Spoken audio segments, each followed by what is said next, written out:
கடும் இடி மின்னலோடு டெல்லியை புயல் தாக்கும் என்று எச்சரிக்கை விடுக்கப்பட்டிருக்கிறது. அடுத்த 3 மணி நேரத்தில் கடும் இடி மின்னலோடு டெல்லியை புயல் தாக்கும் என்று வானிலை ஆய்வு மையம் எச்சரிக்கை விடுத்திருக்கிறது.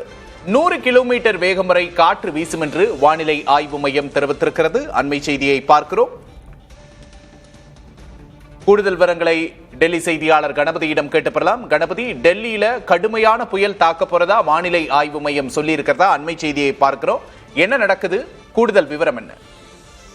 கோடை வெப்பம் மிகவும் கடுமையாக நிலவி வந்த சூழலில் டெல்லியிலே இன்று மதியம் திடீரென வேகமான காற்று, சூறாவளி காற்று போன்ற காற்று மற்றும் மழை பொழிந்திருக்கிறது. இதன் காரணமாக வானிலையிலே மாற்றம் ஏற்பட்டிருக்கிறது.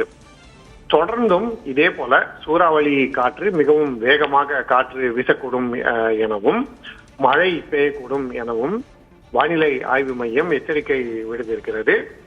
டெல்லியின் பல்வேறு பகுதிகளுக்கு, அதாவது டெல்லியின் மேற்கு, வடக்கு மற்றும் தெற்கு பகுதிகளுக்கு எக்ஸ்ட்ரீம்லி சிவியர் என்று சொல்லக்கூடிய அலர்ட் விடுக்கப்பட்டிருக்கிறது. அதாவது ரெட் அலர்ட் என்றும் இதற்கு ஒரு பெயர் இருக்கிறது, அப்படியும் அழைக்கப்படுகிறது.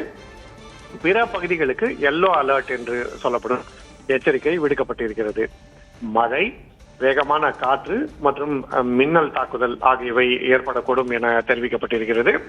ஏற்கனவே கடும் கோடை வெயில் நிலவி வந்த நிலையிலே திடீரென மழை பொழிந்திருக்கும் காரணத்தால் தற்போது வெப்பநிலை கிட்டத்தட்ட 7 டிகிரி சென்டிகிரேட் வரை சற்று நேரத்திலேயே குறைந்திருக்கிறது. தற்போது 36 டிகிரி என நிலவி வருகிறது. ஏற்கனவே 43, 44 டிகிரி என்று இருந்த நிலையிலே தற்போது மழை காரணமாக தற்போது வெப்பநிலை குறைந்திருக்கிறது.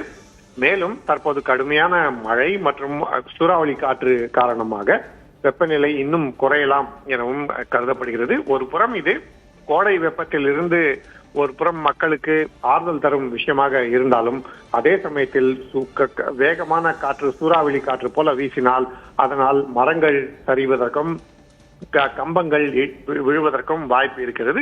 இதனால் மக்கள் எச்சரிக்கையாக இருக்க வேண்டும் என எச்சரிக்கை விடுக்கப்பட்டுள்ளது. நிச்சயமாக. கூடுதல் விவரங்களுக்கு நன்றி கணபதி.